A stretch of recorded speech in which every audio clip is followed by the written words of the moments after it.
সন্তান কানা, ল্যাংরা, কুড়া, পাগল, যেরকম চরিত্রের অধিকারী হোক না কেন, মায়ের কাছে কিন্তু সে 7 রাজার ধন, মানিক রতন, অমূল্য রতন। আসসালামু আলাইকুম দর্শক, আপনাদের সঙ্গে আছে আমি হিরণ বাদশা ফ্রম চায়না।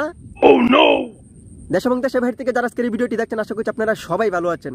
দর্শক, আমরা অনেকেই মনে করি বাংলাদেশের প্রধানমন্ত্রী, বাংলাদেশের রাষ্ট্রপতি, ওরা হচ্ছে ভিআইপি, ওরা রাজকীয়ভাবে বসবাস করে, রাজকীয়ভাবে চলাফেরা করে, বাংলাদেশের হাতে গোনা 1 2 ওরাই হচ্ছে আসলে ভিআইপি মানুষ, আর ওদের জীবনই হচ্ছে জীবন।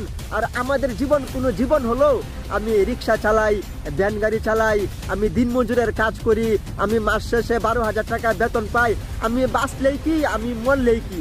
হ্যাঁ, কিন্তু মনে রাখবেন, আল্লাহর কাছে, সৃষ্টিকর্তার কাছে কিন্তু প্রত্যেকটা মানুষই সমান।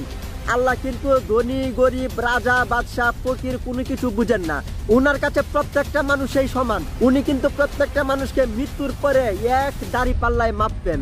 আর মনে রাখবেন, আপনি মনে করতেছেন আপনি একজন দিনমজুর, আপনি একজন শ্রমিক, আপনি একজন রিক্সা চালক, আপনি একজন ভ্যান গাড়ি চালক, আমি বাঁচলেই কি মরলেই কি, আমার জীবনের কি মূল্য আছে, জীবনের কি দাম আছে। কিন্তু একবার চিন্তা করে দেখেন তো, আপনার ফ্যামিলি, মা বাবা, প্রত্যেকটা লোক আপনার উপরে কতটুকু ডিপেন্ডস করে থাকে, কতটুকু নির্ভর করে থাকে। আপনার মা, আপনার দুঃখী মা, আপনার দুঃখী বাবা আপনার দিকে পথ চেয়ে বসে আছে। তাদের কাছে কিন্তু আপনি বাংলাদেশের প্রেসিডেন্ট, বাংলাদেশের রাষ্ট্রপতি, ভিআইপি কিছু। তাদের কাছে আপনি 7 রাজার ধন, মানিক রতন, অমূল্য সম্পদ। ঠিক তেমনি আমাদের মা বাবা বৃদ্ধ হয়ে গেছে, আজ তাদের শরীর রুগ্ন হয়ে গেছে, তাদের শরীরের সমস্ত হাড় আজ গোনা যাবে। কিন্তু আপনি চিন্তা করে দেখেন, আজকে আপনি বাংলাদেশের প্রেসিডেন্ট, আপনার মা আপনার কাছে কি মনে হয়? আপনার মা আপনার কাছে কিসের সমান?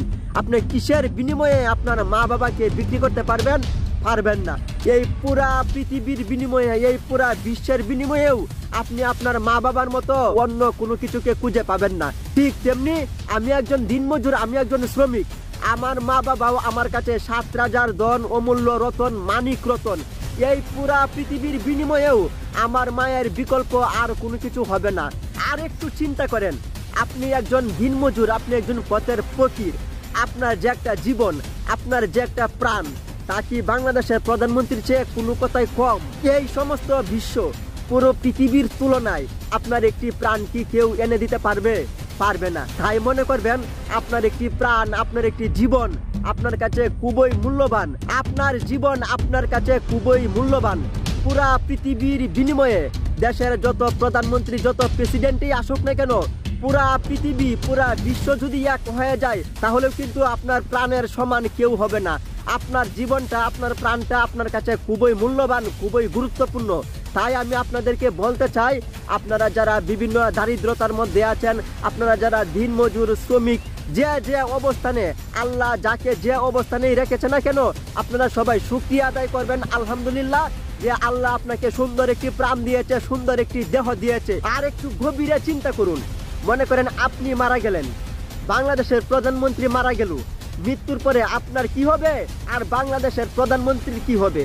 আপনার ক্ষেত্রে ঠিক যা হবে, বাংলাদেশের প্রধানমন্ত্রীর ক্ষেত্রেও ঠিক তা হবে। আপনার দেহ মাটি খেয়ে ফেলবে একদিন, আর বাংলাদেশের প্রধানমন্ত্রীর দেহ কিন্তু মাটি খেয়ে ফেলবে একদিন। তাহলে আপনার জীবন, আপনার জীবনের মূল্য আপনার কাছে তাহলে কোন কথাই কম? প্রত্যেকটা প্রাণী তার নিজের কাছে তার জীবনের মূল্য সর্বশ্রেষ্ঠ।